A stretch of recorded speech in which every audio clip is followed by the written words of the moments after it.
அப்ப என்னன்னா இட்ஸ் ஒரு இதுவுமே அப்படிதான், ஏதோ ஒரு out of box question, it's not a very direct question.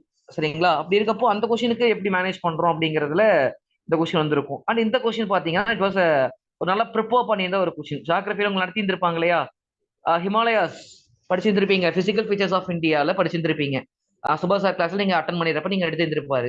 Right? அதுல ஹிமாலயாஸோடைய ரோல் என்ன? ஸோ இந்த கொஸ்டின் பொறுத்த வரைக்கும் ப்ரிப்பேர்டான ஒரு கொஸ்டின். இந்த கொஸ்டின் பாக்குறப்பவே ஓரளவுக்கு நம்ம படிச்சிருந்ததுனால எழுதும்போது ஒரு கான்ஃபிடன்ஸ் கூடும். எனக்கு ஆக்சுவலா இந்த பேஜஸ் வந்து பிரசன்டேஷன் வைஸும் சரி, கண்டென்ட் வைஸும் சரி, ஒரு கொஞ்சம் நல்லா இருக்க மாதிரி தோணும் எனக்குமே. இந்த இந்த 3 பேஜஸ்மே இது வந்து இந்த கொஸ்டின்ஸ்க்கான 3 pages. Just go through the content. ஓகேவா? கான்ஃபிடென்ட்டா இருக்கும் இந்த ஆன்சர்ஸ் பார்க்கும் பொழுது. மீன்ஸ் என்ன சொல்றது, நம்ம ஆன்சர்ஸே நம்மள பிரதிபலிக்கும். சரிங்களா?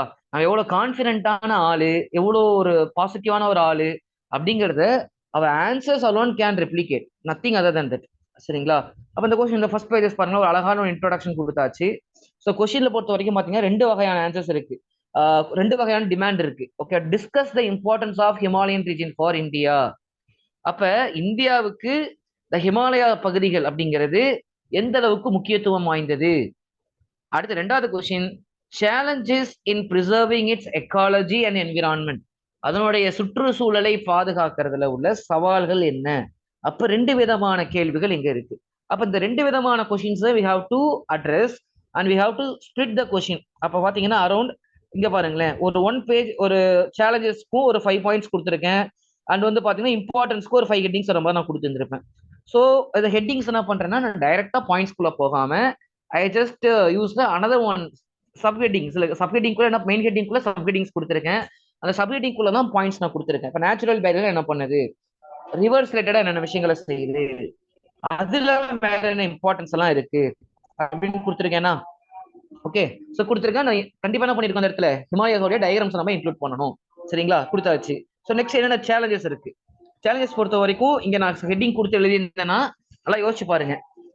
அந்த லார்ஜ் ஹியூமன் என்க்ரோச்மெண்ட் அப்படிங்கிறதையோ, டிஃபாரஸ்டேஷன் அப்படிங்கிறதையோ, இன்ஃப்ராஸ்ட்ரக்சர்ங்கிறதையோ நான் ஹெட்டிங்கா கொடுத்திருந்தேன்னா இன்னும் எனக்கு ஸ்பேஸ் அதிகமா இருக்கும். நான் என்ன பண்றேன்னா அந்த ஹெட்டிங்கையே என்ன பண்றேன், பாயிண்டா மாத்துறேன்.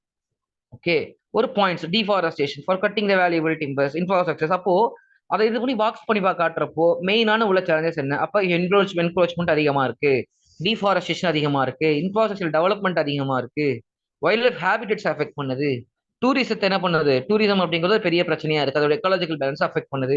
ஸோ இந்த மாதிரியான ஒரு அப்ரோச்.